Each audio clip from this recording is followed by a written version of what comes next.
প্রিয় দর্শক মন্ডলী, আপনারা সবাই কেমন আছেন? আশা করি সকলে ভালো আছেন। তো আমরাও ভালো আছি। তো আমরা আবারও চলে আসলাম সিলেট জাফলংয়ে তান্ত্রিক কবিরাজ মোহাম্মদ লালন মিয়ার কাছে। তান্ত্রিক কবিরাজ মোহাম্মদ লালন তো এমনিতেই ওনার দেশে বিদেশে অনেক নাম ছড়িয়ে আছে। তারপরে ওনার একটা সাক্ষাৎকার নেওয়ার জন্য এর আগেও আমরা একটা ভিডিও তুলছিলাম ওনার নামে। তো সেই ক্ষেত্রে অনেক অনেক লোকে আপনার অনেক কমেন্টে অনেকভাবে মনে করেন মিনতি করছে যে মনে করেন আবার নতুন করে উনার আর একটা সাক্ষাৎকার নেওয়ার জন্য। তো আমরা সেই জন্য আবার চলে আসলাম সিলেট জাফলংয়ে।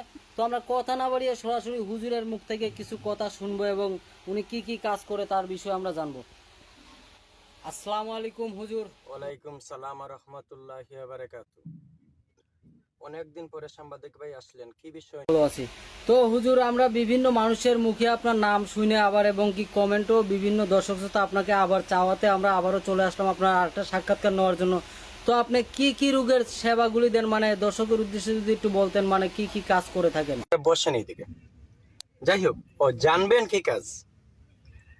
কাজ বলতে উদ্দেশ্য হলো ভাই ভাই মিল নাই, স্বামী স্ত্রী মিল নাই, আপন মানুষ শত্রু, নিঃসন্তান বিয়ার বিয়ার বেজাল আল্লাহর রহমতে উসিল্লা করি, আল্লাহ মনোবাসা পূর্ণ করে। এবং স্বামী স্ত্রী অমিল, প্রেমিক প্রেমিকাকে পাওয়া পাওয়ার মাধ্যমে বাধা, সেগুলা উসিল্লা করি, উসিল্লার মাধ্যমে আল্লাহ মনোবাসা পূর্ণ করে। হুজুর, এই যে আমরা বিভিন্ন এখানে দেখতে পারতেছি বিভিন্ন জিনিসপত্র আপনার মনে করেন যে বিভিন্ন ধরনের কিতাব এবং মনে করেন অনেক কিছু দেখা যাইতেছে। তো সেই ক্ষেত্রে আপনি এখন কি বর্তমানে কোনো কাজ নিয়ে আসেন নাকি? যদি দর্শকের উদ্দেশ্যে কি আপনি কাজটা দেখাইতে? কাজ নিয়ে বইছি বর্তমানে, আপনারা দেখতে চাইছেন, দেখুন দেখেন। ও কোন দুটো কাজ? মানে স্বামী স্ত্রী একটা অমিল আর প্রেম ভালোবাসা ব্যর্থ অমিল দেখতে চাইছেন? আপনারা বসেন, দেখার মাধ্যমে তো আবার কোনো ভয় পাবেন না। ভয় যদি না পান, আল্লাহর রহমতে সুষ্ঠুভাবে বসেন, আমি দেখাইতেছি।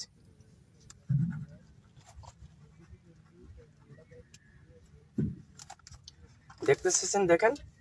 আল্লাহর রহমতে এটা কিন্তু একটা ভাতের হাড়ি, ভাতের একটা ডেগ। চুলার মাধ্যমে দিলে ভাত হয়, পানির মাধ্যমে তৈলে সিদ্ধ হয়। দেখতে চাইছেন, দেখেন। একটু নর পাবো অন্যদিক।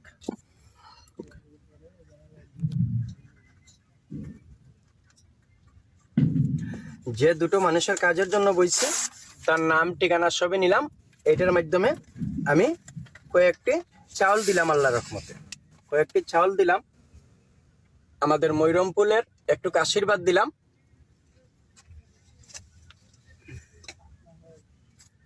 চন্ডপুরি, এটা একটু মা আশীর্বাদ দিলাম।